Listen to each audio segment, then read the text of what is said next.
Bienvenue! Vous avez probablement déjà entendu son nom dans les actualités, souvent prononcé avec un mélange de respect et d'appréhension. La Fed. Mais qu'est-ce que c'est exactement? Aujourd'hui, nous allons plonger au cœur de l'une des institutions financières les plus puissantes et les plus secrètes du monde. La Réserve fédérale américaine. C'est la banque centrale des États-Unis, le gardien de la plus grande économie de la planète. Mais son influence dépasse de loin les frontières américaines. Chaque mot prononcé par son président, chaque décision prise dans ses salles de réunion à Washington, envoie des ondes de choc qui se propagent à travers les marchés financiers mondiaux, affectant le coût de votre prêt immobilier en Europe, le prix des matières premières en Afrique et la valeur des investissements en Asie. Comprendre la Fed, c'est détenir une clé essentielle pour décrypter l'économie mondiale contemporaine. Pour comprendre sa mission, il faut remonter le temps, à une époque où le système financier américain était chaotique et instable. Avant 1913, les États-Unis ne possédaient pas de banque centrale. Le système bancaire était sujet à des paniques financières récurrentes. Des rumeurs, vraies ou fausses, pouvaient provoquer des ruées bancaires, où des milliers de déposants effrayés se précipitaient pour retirer leur argent, entraînant la faillite de banques saines et paralysant l'économie. La panique de 1907 fut la goutte d'eau. Cet événement a convaincu les dirigeants politiques qu'une solution permanente était nécessaire. C'est ainsi qu'en 1913, après des débats houleux et une réunion secrète de banquiers sur l'île de Jekyll, en Géorgie, le Congrès a voté le Federal Reserve Act. La Fed était née avec une mission claire, mettre fin à l'ère des paniques financières et apporter de la stabilité. Mais la Fed n'est pas une seule entité. Sa structure est unique, conçue pour être à la fois centralisée et décentralisée, publique et privée. Au sommet, à Washington DC, se trouve le Conseil des gouverneurs. Il est composé de 7 membres, nommés par le président des États-Unis et confirmés par le Sénat pour des mandats de 14 ans. Cette longue durée vise à les isoler des pressions politiques à court terme, garantissant leur indépendance. Ensuite, le système est soutenu par 12 banques régionales de la Réserve fédérale, situées dans les grandes villes comme New York, Chicago et San Francisco. Ces banques sont les banques des banques.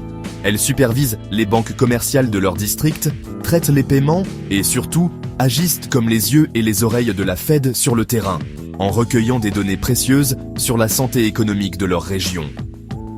Le véritable centre du pouvoir monétaire est le Comité fédéral de l'Open Market, ou FOMC. C'est ici que les décisions cruciales sur les taux d'intérêt sont prises. Le comité est composé des 7 gouverneurs, du président de la Fed de New York, qui a un siège permanent, et de 4 autres présidents de banques régionales qui votent à tour de rôle. Ils se réunissent 8 fois par an pour analyser une montagne de données et décider de la trajectoire de l'économie. Le rôle principal de la Fed est de maintenir une économie équilibrée en veillant à un triple mandat. 3 objectifs fondamentaux. Premièrement, la stabilité des prix. Cela signifie maîtriser l'inflation en visant généralement un taux cible de 2%. Une inflation faible et stable permet aux ménages et aux entreprises de planifier leurs dépenses et leurs investissements en toute confiance. Deuxièmement, le plein emploi.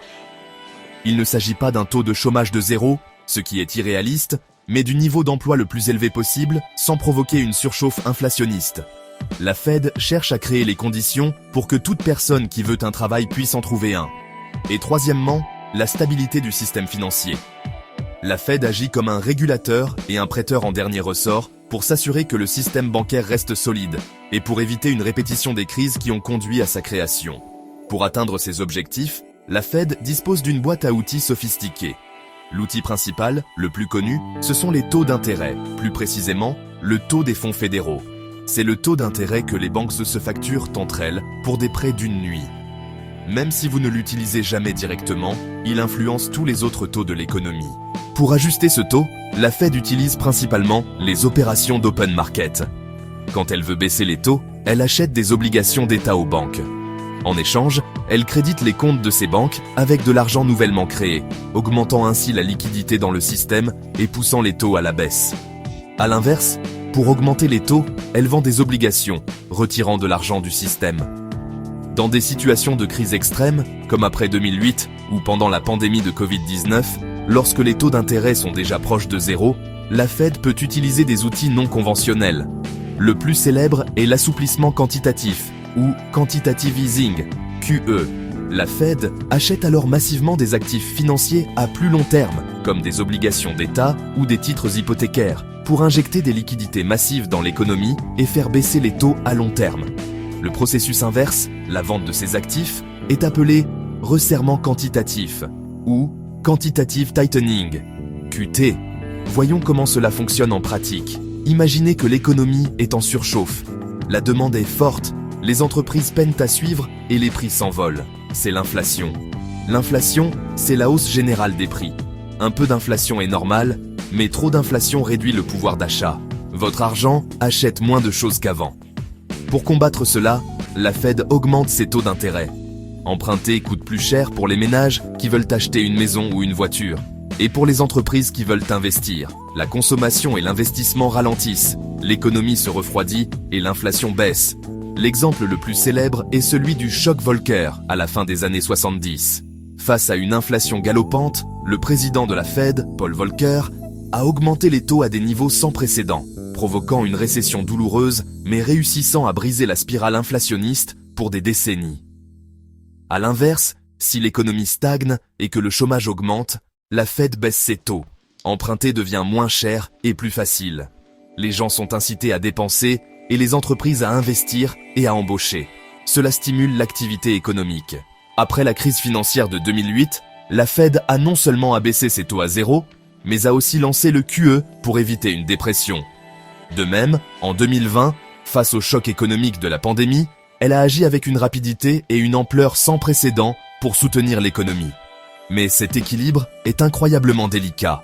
Si la Fed monte les taux trop fort ou trop vite pour freiner l'inflation, elle risque de plonger l'économie dans la récession, ce qu'on appelle un atterrissage brutal.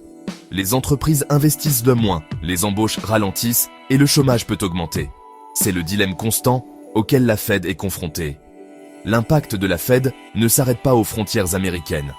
Parce que le dollar américain est la principale monnaie de réserve mondiale, les décisions de la Fed ont des conséquences planétaires. Lorsque la Fed augmente ses taux, elle attire les capitaux vers les États-Unis, ce qui renforce le dollar. Pour les pays émergents qui ont des dettes en dollars, cela signifie que leur dette devient soudainement beaucoup plus lourde à rembourser dans leur monnaie locale, ce qui peut déclencher des crises.